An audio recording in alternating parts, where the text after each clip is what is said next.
Hello मंडळी, राम राम, जय खानदेश सर्वांना. तर आजचा जो बेत होता तो होता मस्त असा पनीर मसाला.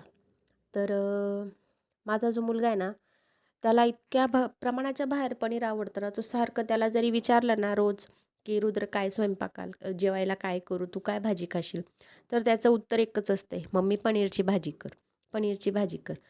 आता रोज रोज पनीरच खायचं, मग बाकीची भाजी कोण खाणार दुसऱ्या. तर मग म्हटलं चला आज त्याचा आवडीचा बेत करूया. म्हणून मग मी इथं पनीर घेतलं आहे आणि त्या पनीरला तेलामध्ये थोडं हलकं ब्राऊन असं फ्राय केलं आहे. आणि फ्राय करून झाल्यानंतर त्यासाठी जो लागणारा मसाला आहे, त्यामध्ये मी कांदा, टमॅटो, काजू, हिरवी मिरची, कोथिंबीर, लसूण, आलं असं सगळं हा जो मसाला आहे, हे सगळं तेलामध्ये फ्राय केलं आहे छान असं. आणि फ्राय करून झाल्यानंतर त्याची एक छान अशी फाईन अशी पेस्ट केली आहे.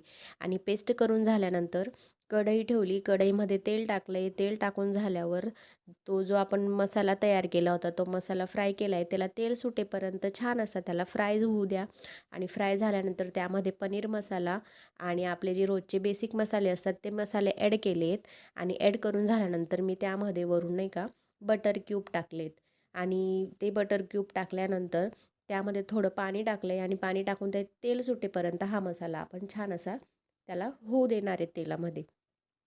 आणि हे झाल्यानंतर त्या भाजीला छान तेल सुटल्यानंतर त्यामध्ये आपण पनीर ॲड करणार आहेत. आणि पनीर ॲड करून छान असं एक 10 मिनटं छान वाफेवर तिला होऊ द्यायचं आहे. अशा पद्धतीने पनीरची भाजी तयार होती आणि गरमागरम पोळीसुद्धा तयार होती. तर असा होता आजचा माझा बेत. तुम्हाला कसा वाटला नक्की कमेंट करून सांगा. भेटू आपण नेक्स्ट व्हिडिओमध्ये. तोपर्यंत माझ्या यूट्यूब चॅनलला सबस्क्राईब करायला विसरू नका. Bye bye.